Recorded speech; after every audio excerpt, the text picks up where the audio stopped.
अल्लाह ताला हमेशा आपके साथ है। बस इस वक्त वो आपको आज़मा रहा है, क्योंकि वो आपको अपने करीब करना चाहता है और आप मायूस होकर बैठे हो। इस आज़माइश पर किए गए सब्र का अजर अल्लाह ताला आपको ज़रूर देगा। अस्सलामु अलैकुम रहमतुल्लाहि व बरकातुहू। मैं YouTube friends, welcome back to my channel. Hope कि आप लोग बिल्कुल ठीक ठाक है और आप सबकी दुआ से अल्हम्दुलिल्लाह मैं भी ठीक हूँ। और अल्लाह पाक से यही दुआ है कि आप लोग हमेशा सही सलामत रहें, खुश रहें अपने अपने घरों में अपने फैमिली के साथ। आमीन सुम्मा आमीन। नमाज़ पढ़ा कीजिएगा, नमाज हम पर फ़र्ज़ है। सबसे पहले फ़लस्तीन वालों के लिए और लेबनान वालों के लिए दुआ की रिक्वेस्ट करूँगी कि प्लीज़ प्लीज़ प्लीज़ फ़लस्तीन वालों को, लेबनान वालों को अपनी दुआओं में ज़रूर याद रखा करें। हमारी दुआओं की उनको बहुत ज़्यादा ज़रूरत है। अल्लाह पाक अपनी गैब से उनके लिए आसानियाँ फ़रमाए।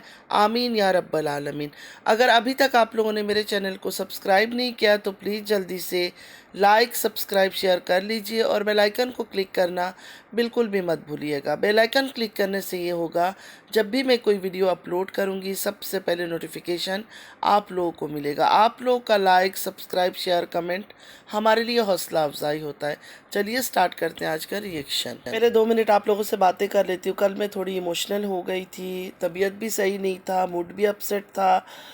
ऊपर से ताहिरा जी की अम्मी का सुनकर भी बहुत बुरा लग रहा था और मुझे अपनी अम्मी याद आ गई। असल में सच में ही मुझे अपनी माँ याद आ गई, क्योंकि कोविड के टाइम पर सारे फ़्लाइट्स यहाँ बंद थे। मतलब जब मुझे उनकी न्यूज़ आई तो मैं जा नहीं सकी। पहले घर वालों ने मुझे इतनी सारी बातें नहीं बताई थी, तबीयत ख़राब है, ये सब है, कि नहीं परदेश में टेंशन करेगी, फ़िक्र करेगी। लेकिन जब ज़्यादा बिगड़ी बताया तो हर तरफ फ़्लाइट्स यहाँ बंद थी कोविड की वजह से। आप लोग को याद होगा जब कोविड हुआ था तो शुरू में कहीं भी आना जाना सारे फ़्लाइट्स जो है ना सब बंद हो गए थे। ना कोई कहीं आ सकता था ना जा सकता था। तो उन्हीं दिनों में मेरी अम्मी की इंतकाल हुआ था और मैं जा नहीं सकी। तो वो दर्द हमेशा मेरे साथ रहता है। मतलब वो एक बहुत बड़ा आजमाइश था मेरे लिए कि चाह के भी कुछ नहीं कर सकते थे, कुछ भी नहीं। इतना मजबूर वक्त था कि मैं बयान भी नहीं कर सकती हूँ कैसा फील हो रहा था, कैसे ऐसे तड़प रही थी। जैसे इंसान कहता है ना कि सांस रुक रहा हो इंसान का। इतनी उस वक्त घुटन होती थी मुझे कि मैं क्या करूँ, लेकिन कुछ भी नहीं कर सकते थे। वो वैसा वक्त था कि सिर्फ मेरे ऊपर नहीं आया था वो वक्त, बहुत सारे लोग ऐसे ही फंसे हुए थे। कोई कहाँ, ना कहीं जा सकते थे ना कहीं आ सकते थे। लेकिन फिर भी कुछ यादें ऐसी होती है ना, इंसान चाह के भी मतलब कभी अपने दिल से निकाल नहीं पाता है। और जब इंसान परेशान हो, तकलीफ़ में हो, बीमारी में हो, सबसे ज़्यादा अपने माँ बाप याद आते हैं कि वो होते तो शायद ऐसा ना होता। मौत एक सच्चाई है, एक हकीकत है, इससे कोई नहीं भाग सकता, ना मैं ना कोई। अगर मेरे माँ बाप गए तो एक दिन मैं भी जाऊंगी, उसके बाद मेरे बच्चों ने भी एक दिन जाना है। मतलब हर इंसान ने इस दुनिया से जाना है। लेकिन जब अपने घर पे ऐसा कुछ होता है ना तो सब्र आने में भी बहुत टाइम ले लेता है। मतलब एकदम से सब्र इंसान को नहीं आता है। जब दूसरों की बात होती है तो हम कितना उनको समझा देते हैं। जब उनके घर में कुछ हादसा हो जाए, कोई दुनिया से चला जाए, उनको हम कितना हिम्मत दे देते हैं, कितना हौसला देते हैं। लेकिन जब अपने ऊपर बात आती है ना तो बड़ा मुश्किल घड़ी होता है वो। कितना भी कोई समझा लेना, सब्र आने में टाइम लगता है। मेरे पेरेंट्स तो दोनों में से कोई भी दुनिया में नहीं है, लेकिन अल्लाह ताला से दुआ करती हूँ कि जिनके भी पेरेंट्स दुनिया में ज़िंदा है, अल्लाह ताला उनको सही सलामत रखे, लंबी ज़िंदगी, अच्छी सेहत दे और हमेशा माँ बाप का साया उनके सर पे बना रहे। और जिनके पेरेंट्स मेरे पेरेंट्स की तरह इस दुनिया में नहीं है, अल्लाह ताला उनकी मग़फ़िरत करे, अल्लाह ताला उनको जन्नतुल फिरदौस में आला मकाम अता करे। आमीन या रब्बल आलमीन। चलिए चलते हैं अपने रिएक्शन की तरफ। कल तारा का ब्लॉग देखा, गाड़ी में कुछ फ्रूट साथ लिया हुआ था तो बेटे ने सिखाया कि ऐसे नहीं ऐसे बोलो। मेरे ख्याल में एप्पल और ग्रेप्स लिया हुआ था। एक बात कहूँ, बच्चों को एजुकेशन के साथ साथ तमीज़ भी सिखानी चाहिए। अपना बाप नहीं बनाना चाहिए बच्चों को। अगर माँ सही प्रोनाउंस नहीं कर पाई या रॉन्ग वे से फ्रूट्स का नाम ले लिया तो क्या ऑन कैमरा बैठ के उसको सिखाना ज़रूरी था? ऑफ कैमरा जाकर भी ये बात सिखाई जा सकती थी कि इस तरह नहीं, इस तरह बोला जाता है। एक्चुअली ये सब जो मैनर्स होते हैं ना, ये माँ बाप को घर पे सिखानी होती है बच्चों को। बेशक ठीक है, तुम पढ़े लिखे नहीं हो, तुम एजुकेटेड नहीं हो, बेटा तुम्हारा अगर कुछ क्लासेस पढ़ चुका है, अभी तक तो मेरे ख्याल में उसने 10th स्टैंडर्ड भी पास नहीं किया है, अभी तक वो 9th में ही शायद फंसा हुआ है या 8th में, मुझे नहीं पता, लेकिन 10th स्टैंडर्ड उसने कंप्लीट नहीं किया है। और उसकी इंग्लिश भी इतनी फ्लुएंट नहीं है। वो मैंने जब ये लोग मलेशिया गए थे तब मैंने देखा था। मैं किसी के बच्चे के ऊपर बात नहीं करती हूँ, क्योंकि बच्चों का कोई फॉल्ट नहीं है। बच्चों को आप जिस तरह सिखाओगे ना, वो उसी तरह से बिहेव करेंगे। तो ये सब चीज़ें घर के अंदर जब माँ बाप होते हैं ना, माँ बाप को सिखानी चाहिए कि अगर मैं कोई चीज़ में गलत बोल रही हूँ तो मुझे लोगों के सामने मत टोका करो। अच्छा नहीं लगता ना, ये बहुत बदतमीजी लगती है। और छोटी बाजी के जो व्यूअर्स है वो तो ब्लाइंड सपोर्टर्स है उसकी, हर बात में वाह वाह वाह वाह वाह वाह ऐसे करते हैं जैसे कोई शेर व शायरी चल रही हो। यहाँ हर चीज़ सीखने का, सिखाने का एक सही टाइम होता है, एक सही वक्त होता है। बच्चे का स्टडीज़ का खबर है नहीं, अभी कराटे सीख रहा है, कल एकेडमी में डाल दिया है, इससे क्या होगा? आज के ज़माने में विदाउट एजुकेशन हीरो भी ज़ीरो ही लगता है। चलो, जिन माँ बाप के पास पैसा नहीं है, दौलत नहीं है, स्कूल के फ़ीस नहीं दे सकते, उनके बारे में कुछ नहीं कह सकते, वो अल्लाह ताला उनके लिए रास्ता बनाता है। लेकिन छोटी बाजी के पास तो पैसा, दौलत, हर चीज़ है, तो फिर अपने बच्चे को क्यों नहीं पढ़ा रही है? अरे छोटी बाजी, उसको कम से कम अपना एजुकेशन तो पूरा करने दो। अभी से उसके हाथ में रजिस्टर थमा दिया, वो स्कूल कब जाएगा, अपनी पढ़ाई कब याद करेगा, कब अपने टेस्ट की तैयारी करेगा? सारा टाइम आपका ही अगर अकाउंट्स वो संभालता रहा, आपके हिसाब किताब में पढ़ा रहा, तो पढ़ाई कब करेगा? अब एक बात मैं कहने जा रही हूँ, किसी को बुरा नहीं लगे, अल्लाह करे उनका बिजनेस चले, जो चीज़ बिजनेस भी वो कर रही है कपड़ों का, अल्लाह करे वो चले, मेरी तो कोई दुश्मनी नहीं है ना किसी से, अल्लाह करे चले। लेकिन जिस तरह वो खेल रही है ना चीज़ों को लेकर, लगता नहीं है कि चलेगा। मतलब वो लड़का 10th स्टैंडर्ड तक पास नहीं हुआ, उसको रजिस्टर दे दिया अकाउंट संभालने के लिए। मतलब हिसाब किताब देखने, क्या वो इतना इंटेलिजेंट है? क्या वो इतना समझदार है? क्या वो इतना क्वालिफाइड है कि पूरा अकाउंट्स उसके हाथ में दे दिया? उसके बाद मॉडलिंग वो खुद कर रही है, मतलब हर चीज़ उन्होंने घर के अंदर ही कर लिया। यकीन माने कोल्ड कफ की वजह से इतना प्रेशर आ रहा है बात करने में कि बात भी मुझे इजीली नहीं किया जा रहा है। होप कि आप लोग को मेरी सारी बातें समझ आ रही हो। मतलब ये किस तरह का बिजनेस है, मुझे तो समझ नहीं आया कि इतना नाम करते करते, इतने दिनों से अनाउंसमेंट करते करते बिजनेस बिजनेस बिजनेस, फिर ये क्या खेल है कोई? ड्राइवर तो चलो ओके, सज्जू है ड्राइवर, मॉडलिंग भी चलो मान लिया, खुद ही कर लो भाई मॉडलिंग, लेकिन अकाउंटेंट के काम पर भी बेटे को दे दिया, मतलब अकाउंट संभालने का काम उसको दे दिया, जिसने अभी तक 10th स्टैंडर्ड भी पास नहीं किया, वो क्या अकाउंट संभालेगा? और इतनी कम एज में ये सब चीज़ें उसके हाथ में क्यों देना? पैसों का ये हिसाब किताब इस एज से क्यों देना है? आपने पढ़ाई करवाना है ना, आगे एजुकेशन दिलवानी है ना, तो उसको कंसंट्रेट करने दे अपने पढ़ाई लिखाई में। इन चक्करों में उसको क्यों फंसा रही है? या तो बोल दे कि नहीं, मेरे बच्चों को मुझे पढ़ाना नहीं है। जैसे मैंने बोला था कि दोनों बहनों में से किसी को भी अपने बच्चों को पढ़ाई में इंटरेस्टेड नहीं है, किसी को भी इंटरेस्ट नहीं है। लड़कियां इनकी पार्लरों में जाएगी अगर यूट्यूब उनका नहीं चला, नहीं तो फिर यूट्यूब में काम करेंगे। जैसे माँ बाप नए नए कहानियाँ लेकर आ रहे हैं, नए नए कंटेंट लेकर आ रहे हैं, कंट्रोवर्सी लेकर आ रहा है, बच्चे भी आखिर में बड़ा होकर यही करने वाले हैं। पढ़ाई लिखाई से इनका कोई लेना देना नहीं है, चाहे छोटी हो चाहे बड़ी हो, चाहे इनकी फैमिली की कोई भी हो।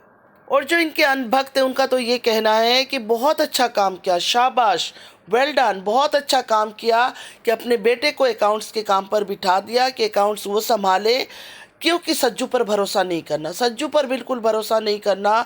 सज्जू तुमसे पैसा चोरी कर करके कौसर का बिजनेस खड़ा कर देगा। मतलब कौसर से इनको इतनी जलन और हसद है।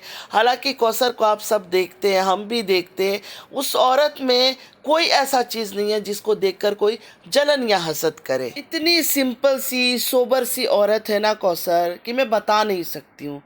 बाकी जो वो एक्टिंग करती है, हंसना या शक्लें बनाना या गुस्सा करना, वो तो स्क्रिप्टेड होता है, वो तो स्क्रिप्टेड होता है, वो रियलिटी नहीं है कौसर का ये। वरना जब सज्जू सिर्फ वीडियो बनाने के लिए जाता है, नॉर्मल वीडियो बनाने के लिए जाता है, जिस दिन स्क्रिप्ट नहीं दिया जाता है, सिर्फ सज्जू को दिखाना होता है कि कौसर मेरी बीवी है और मैं कौसर के पास गया हूँ, उस टाइम पे कौसर को देखा करे, बिल्कुल नॉर्मल बिहेव करती है। जिस दिन ओवर एक्टिंग करती है ना, वो साफ नज़र आ जाता है कि ये छोटी बाजी ने स्क्रिप्ट लिख कर दिया है कि आज तुमने ये ड्रामा, स्क्रिप्ट लिख कर देते हैं कि आज तुमने ये ड्रामे करना है, तब वो बेचारी वो ड्रामा करती है रोबोट की तरह।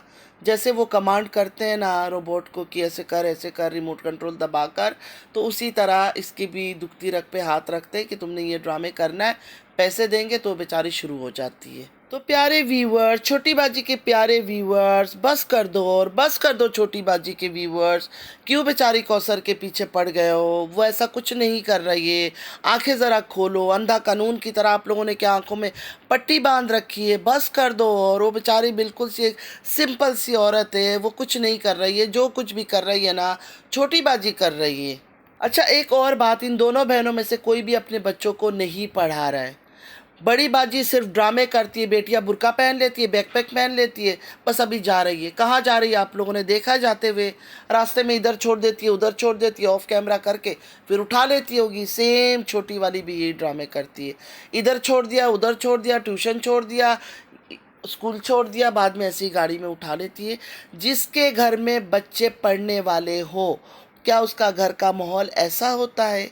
खुद आप लोग बताएं। आप लोग के अगर 2-3 बच्चे हैं, इतना एक्सपीरियंस तो आप लोग को होगा कि अगर आपके बच्चे घर में पढ़ने वाले हो, इतना ड्रामा, नौटंकी, प्लानिंग, प्लॉटिंग आप लोग कर सकते हैं क्या? बच्चों की पढ़ाई लिखाई में आप लोग का कोई हाथ नहीं होता है?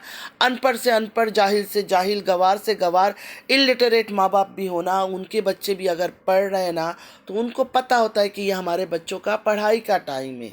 लेकिन ये लोग जिस तरह से घूमते हैं, फिरते हैं, शॉपिंगें करते हैं, ये देखकर तो 1% भी नहीं लगता है कि इनके बच्चे पढ़ भी रहे हों। और अब तो छोटी बाजी को बुखार आ गया है कि बिजनेस वूमेन बनने का। मुझे यकीन है कि बड़ी बाजी भी कुछ ही दिन में कुछ ना कुछ बताने वाली है, क्योंकि ये दोनों बहनें ना जो भी करती है ना, एक दूसरे को कॉपी करके ही करती है। और मोस्टली बड़ी बाजी को मैंने नोटिस किया है कि छोटी वाली कुछ करती है ना, उसके बाद फ़ौरन वो शुरू हो जाती है। सबसे पहले छोटी वाली ने ड्राइविंग शुरू किया था, उसके बाद बड़ी ने फ़ौरन ड्राइविंग शुरू कर दी। छोटी वाली ने अपने बेटे को फुटबॉल एकेडमी में डाला था, उसके बाद बड़ी ने फ़ौरन कॉपी किया कि मैंने अपने बेटे को डाल दिया।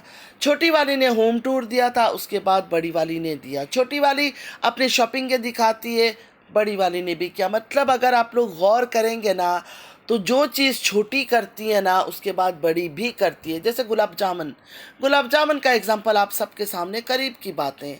छोटी ने गुलाब जामुन गुलाब जामुन गुलाब जामुन शुरू किया था, उसके बाद बड़ी फिर एक गुलाब जामुन ले आई, पता नहीं बिना एग का, एगलेस गुलाब जामुन ले आई।